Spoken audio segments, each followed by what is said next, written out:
Yes, here we are again. Whitney Lowe, what is going on? This is I'm gonna do that too.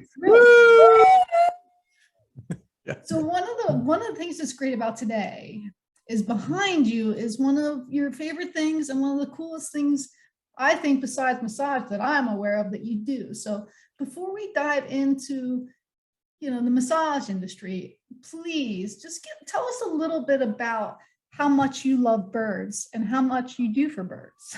Yeah, you may hear them whistling in the background. I have 2 African gray parrots in my office today with us. So as you can hear them there.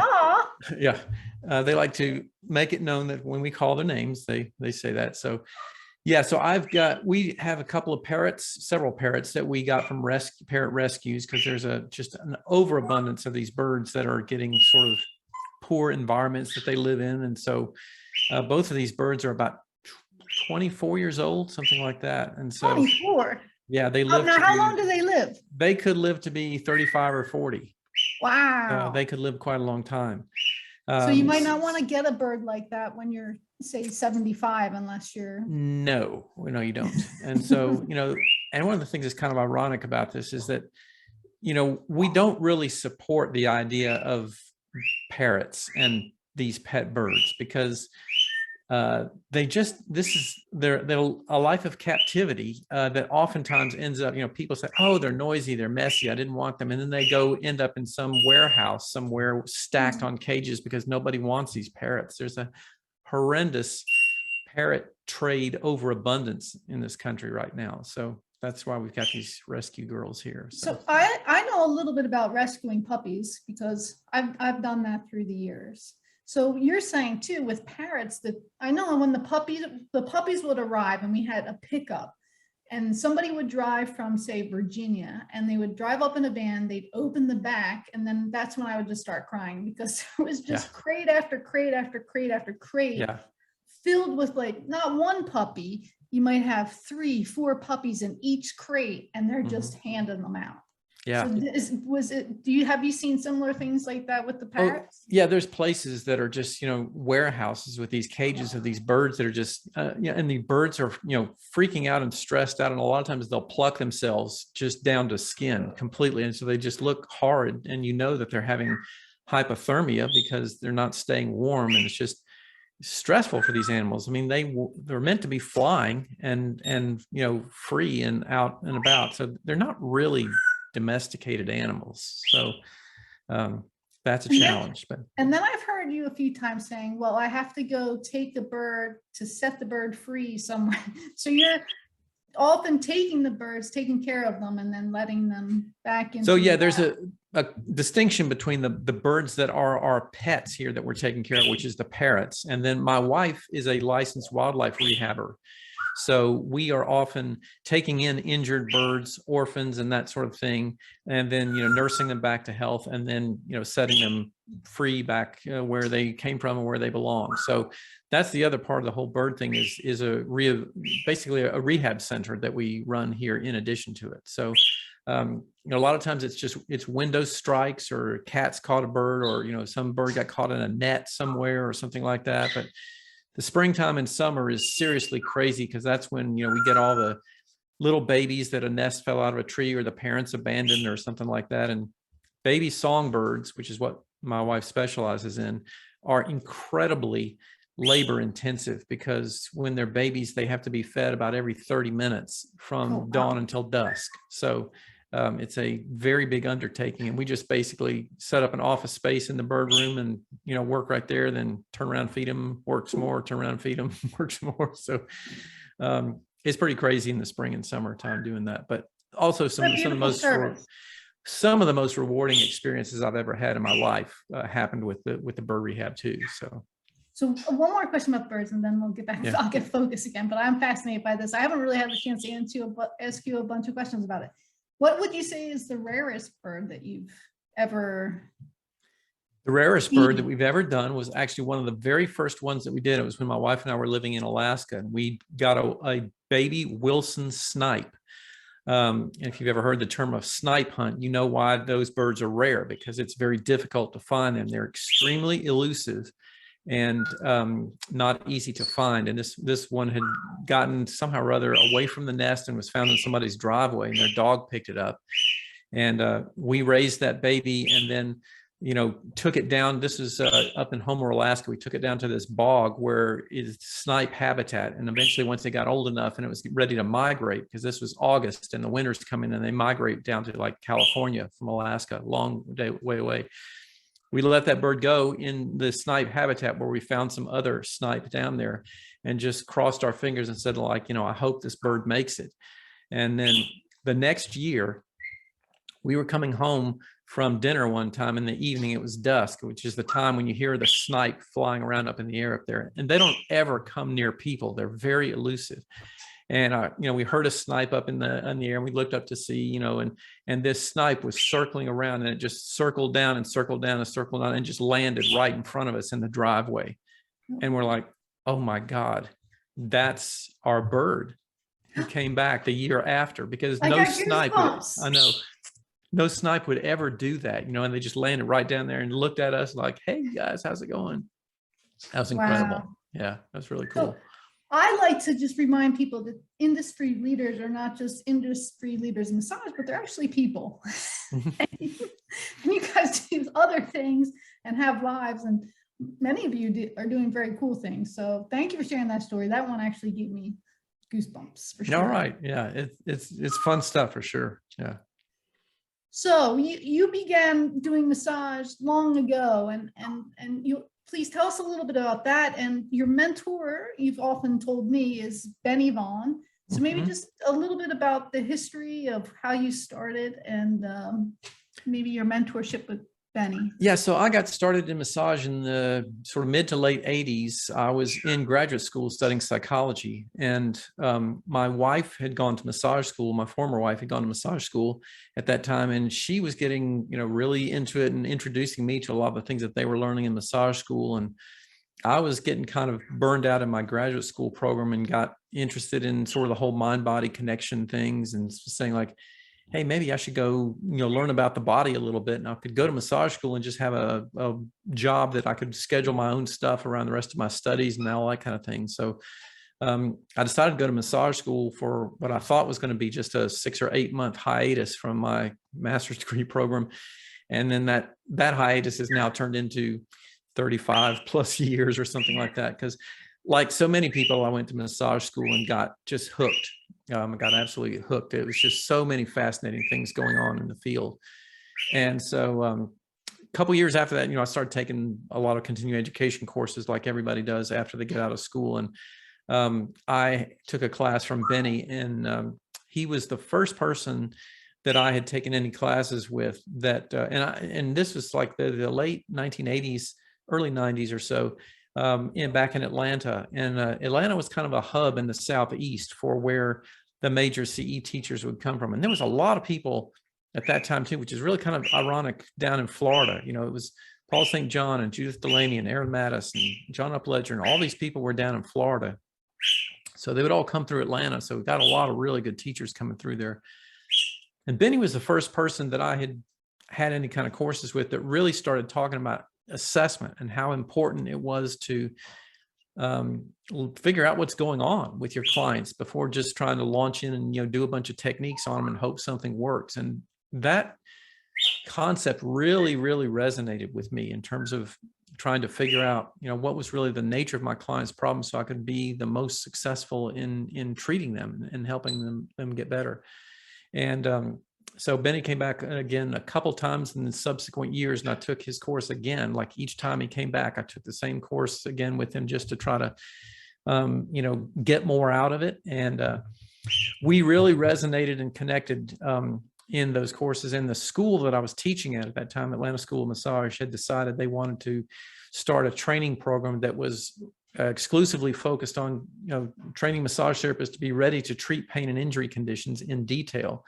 And they wanted to hire Benny as the curriculum director for that program. He was down in Gainesville, Florida at that time, and they wanted somebody on our staff to be sort of the program manager that would run the program on a day-to-day basis. And then Benny was going to be the sort of subject matter specialist. And they asked me if I wanted to do that. And I was, at that time, I had started another graduate program in sports medicine and biomechanics. And I was like, oh man, I've got to do this, but how am I going to do this and graduate school at the same time? I just thought, like, I don't think I can pull it off. And I thought, I will never get another opportunity like this again to work with somebody like Benny. I said, I've got to do this. And so, yeah, that was going to be like, I was going to go back and finish my second master's degree at some point, but there was no way that I was going to miss this opportunity to work with Benny. And so we started working together on this program, and then eventually began teaching together some CE courses and stuff like that. And I learned so much from him, not just on content things, but on all kinds of things about teaching, presentation skills, but he's just a wonderful human being. And I just learned a great deal from being with him and working with him. And so we became really good friends from that time on. So I was reaching out to Benny Vaughn for so many years. And finally, you actually were kind enough to connect me with Benny. And I've gotten to get a massage with him. Uh-huh. So I can tell you what an assessment and how much he listened. Yeah. He's really big on listening and letting people spell it out. And the session was beyond. It was just amazing. So yeah, I could see where if you had an opportunity to work with someone like Benny Vaughn, you would say, okay. Yeah, you got to do that. That's right. Yes. You got to do it. Yeah. Yeah. And then, and so you've really, when teachers talk about you, other teachers, or well, I'll say other teachers, a lot of people say, Whitney, he's the assessment man.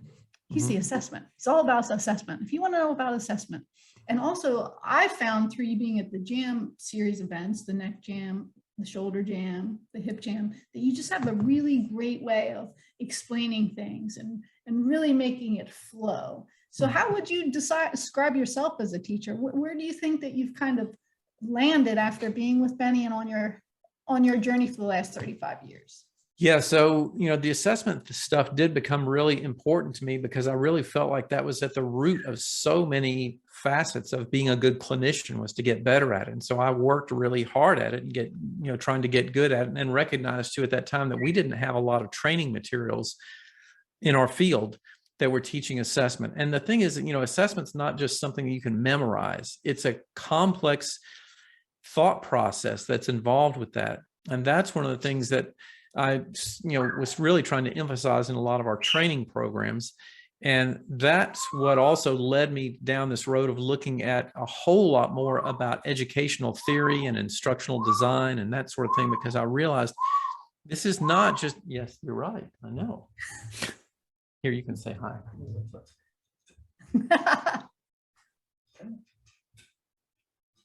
She's not say hi. You got to say hi. So this is hi. Yeah, hi, lady. That's awesome. Yeah. Hi. So you want to sit up there?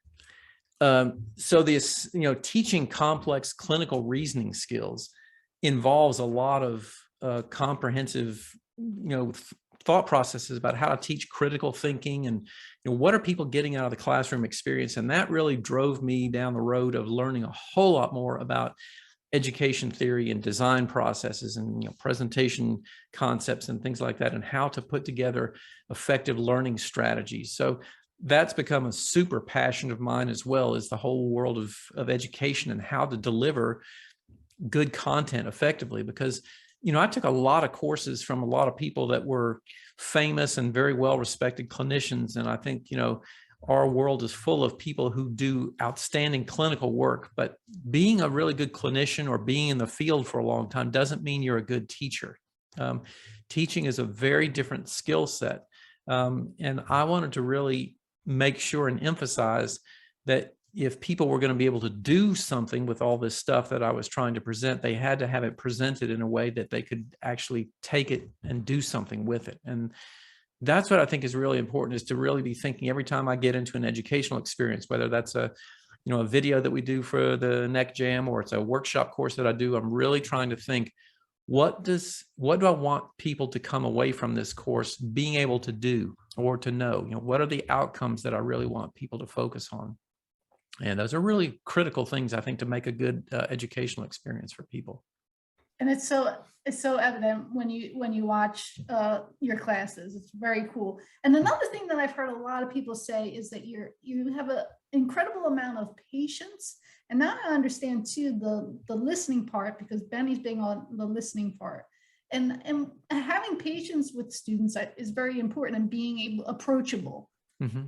Do you feel like you picked some of that stuff up from Benny through the years? I would say it's a couple different places that I emphasize those kind of things. You know, some of it, I got from Benny, a lot of watching the way he did things in the classroom and learning that kind of stuff. But a lot of it too was just, actually working on myself as a person, and recognizing how important that really was, and thinking about things like being compassionate to other individuals and understanding the differences that people have. But, some of this also comes from, learning science and recognizing what's going on in the classroom. Like, for example, I see teachers do this all the time. They'll, say things to a group of students. They'll be saying some concept or whatever that's, maybe somewhat complex or something like that. And they get through with this concept and they ask, hey, does anybody have any questions? And nobody has any questions or something. And then you move on. And then, a couple minutes later, you say something else. And then a person raises their hand, they've got a question. And it's what you just got through saying 2 moments ago. And they're asking a question about this thing that they didn't hear, didn't get. And then all the other students are like, oh God, he just said that, like, weren't you listening or weren't you paying attention? And then sometimes the teacher does that too, this sort of eye roll. I just said that. And then you think, okay, this person was definitely not paying attention. And what you're not thinking about is the process called cognitive load, which is you can't take in content and concepts in multiple channels simultaneously. And if you're busy writing down what I just got through saying, when you write this down, your brain says what you're writing, and that's using your auditory channel. And you actually can't hear what I just got through saying because you're too busy writing down what I said right before that. And so when a person asks a question in class to me, I stop and I pause and I listen as if that was the best question I've ever heard. And I've never heard this question before, because I want them always to feel comfortable in asking those questions and getting clarification, because I recognize sometimes when somebody asks a question that I just said, it's because they were writing down what I said before that and they didn't hear it. They can't hear it because those cognitive channels are being taken up. But, a lot of this just also has to do with creating a conducive learning environment where people feel free I want people to feel free not only to ask questions, I want to create the kind of a learning environment where people will challenge me and they will ask me and they will confront things that I say, because I want people to learn to be really good critical thinkers. And you can't do that unless you can question authority. I can say that too, because we were in an event and someone wrote in a question and I was like, I don't even remember the exact context, but and what did Whitney do? He was like, oh no, you made sure that you repeated, you said this question out loud and then you addressed it, even though the student was, they were coming at you a little bit. And I was like, yeah. Wow, that was so great, because you're not afraid to have someone maybe not see things the way you do and have a discussion, which I think takes. Yeah. And I tell people all the time, there's a couple different things behind that. Number one, I might say something that's wrong. So I want to be corrected on that if I do, because I will say things that are wrong periodically.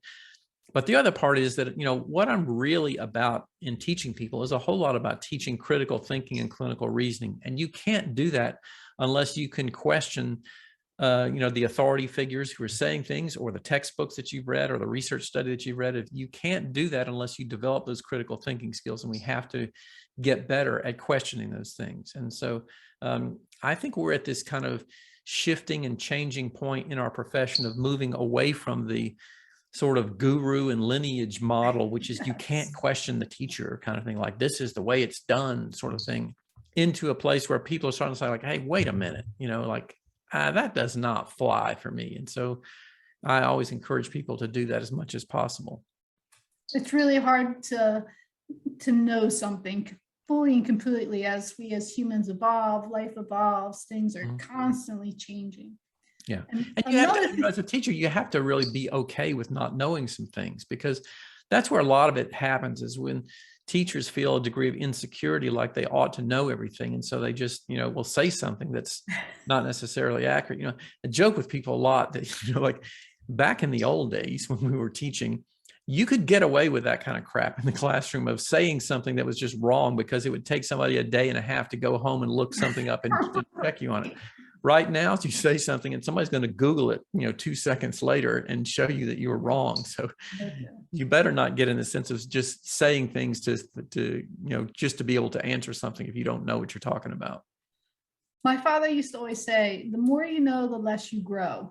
And that was always, that comment's always been, people like to give me a hard time about that, but I think things and what we find out in science, all of it changes so quick.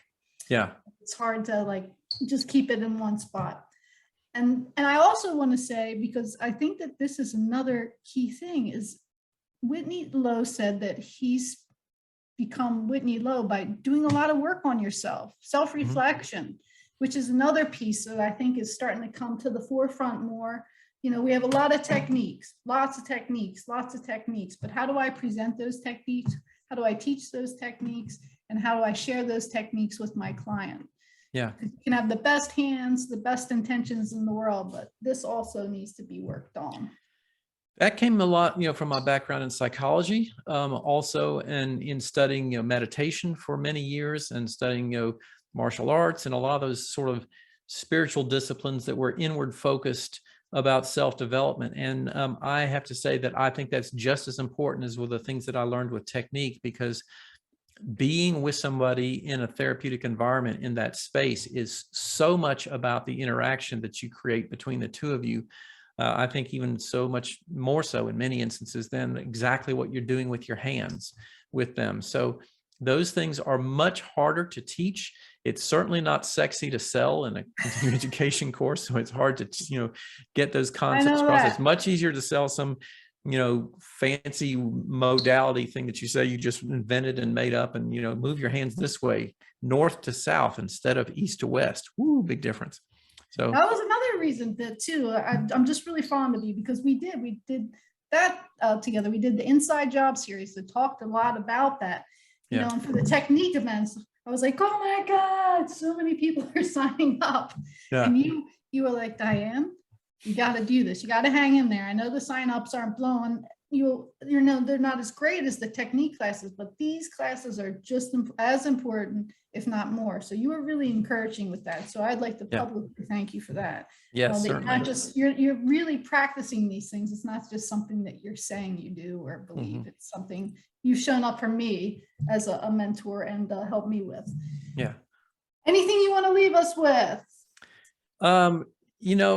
I just would like to say thank you to all that you're doing to connect. You're like this hub that has been connecting so many people with so many other, educators, innovators, and things like that. And I love looking at, well, what's Diane up to this week? Who's going to be on the page, or who's going to be out here doing this? So I really, just want to say thank you for the effort to bring a lot of connections to lots of these different people with everybody else that's doing their work out there in the trenches, because certainly one of the things that the internet has afforded us is the capability to do these kinds of things without having to be in the same geographic space, and then, giving the opportunity to everybody else to be with us at the same time. So that's been, I think, very helpful for lots of folks. So thank you so much for your efforts on that.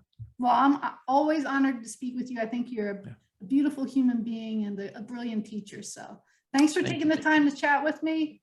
Absolutely. Yay! Thanks so much. We'll do it again. Okay. Until the next time. All righty. Okay.